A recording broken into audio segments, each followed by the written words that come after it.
As you're planning your garden for next year, something to also consider is what are you going to do while your garden is growing? So, of course, there's the basic maintenance that you can't neglect. You have to water your garden. Sometimes you even have to water it every day. I have container gardens on my patio that I have to water even sometimes twice a day when it's above about 95, because we also get really hot weather here. But when it's a cooler weather, I don't have to do that. And then there's weeding. I gotta make sure that I'm staying on top of it so that the weeds don't overtake the plants and crowd them out and take their sunlight and steal their nutrients and all that stuff.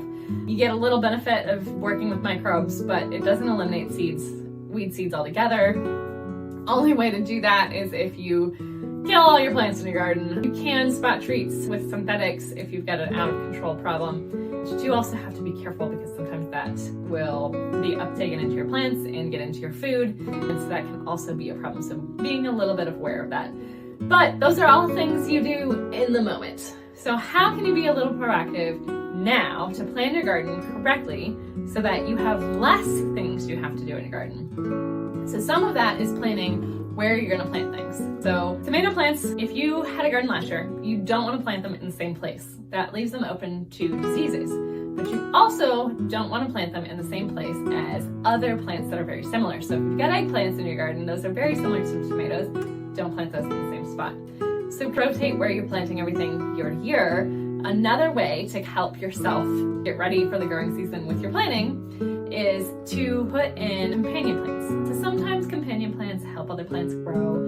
You also have to be aware of certain plants that help other plants not grow. So sunflowers is one of those that prevents other plants from growing. So don't plant those in a garden with your fruits and vegetables or herbs or anything, because sunflowers will deter their growth. But companion plants are a great way to kind of boost them. And some of the most common you've heard about are basils with tomato plants, marigolds.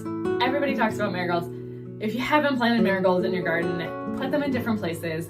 They are fantastic because they help prevent those tomato hormones from really taking over. It can be a great way to stop a lot of problems. Basil and some of the other smellier herbs can also help prevent it. Lavender's another great one. You also want to put some flowers into your garden because they can attract beneficial pollinators, which also makes your harvest more, so your yield's better. And all this is stuff you can just plan into the process and make your job easier as you get into your growing season. So really take a look at what companion plants do you want to put next to each other, how many companion plants do you want in your garden, how much space do you have. Maybe you want one marigold on one side of your garden and one marigold on the other. Maybe you have a much larger garden and you want a bunch of these interspersed within your space. And another kind of underrated thing to do is to take something like dill and use it as a plant to attract certain things. So dill and parsley and some of those just really get attracted to by butterflies and caterpillars. And so you can build in sacrificial plants into your garden that you pollinators will go after and eat, or certain bugs will go after and eat, and they'll leave other stuff alone. And you need those pollinators, you need them to come in. I've also seen some people make the mistake of over pesticiding. So especially here in Kansas, we have a lot of problems with squash bugs and sometimes with Japanese beetles. And so people will spray a whole bunch of pesticide, especially the 7 pesticide, which is good in certain cases, but also really hard on all the bugs because you cannot have a garden without pollinators. You are not going to get a harvest if you don't have pollinators that are going from plant to plant. You can mimic it, and what I've noticed the last few years is that my pollinators in my own backyard are going down, and so I've had to actually self-pollinate plants. So how do you self-pollinate plants?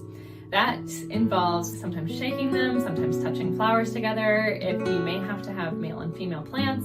But a lot of times you either have flowers that just need to be shaken so that the pollen falls from the male parts to the female parts of the plants, and so it can start that production, or touching different flowers together.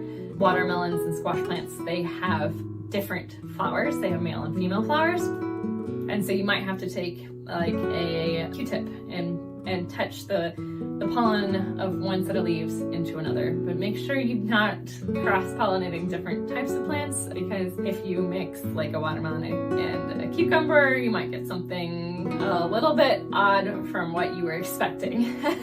So make sure you're keeping those within the same plant to get what you want, so you're growing what you want when you want them. So planning out now what you want in your garden, planning out how you're gonna do it, learning some of those techniques, learning about what I'm talking about. If you haven't heard of anything, I've got other videos that talk about each of these specific techniques, and I'll be doing a lot more. So if you want something specific and you wanna know more about it and you're struggling to find it out, drop me a comment below, send me a message, and I will do a video for you guys about that topic. And this is a great time of year in the fall and winter to really plan out what you don't know, what you want to learn, what you want to do different, but don't overload yourself. If you are new to gardening or you're really excited about something, don't overload yourself. Don't try and learn too many new things, and only try and change 1 or 2 new things each year. Some things are easy, like adding in some pollinators or some companion plants or something to attract pollinators or a sacrificial plant. Some things are harder. If you're learning self-pollination techniques, maybe you don't add in something really extra big and extra crazy to learn on the side too, because you don't want to overload yourself, because then you will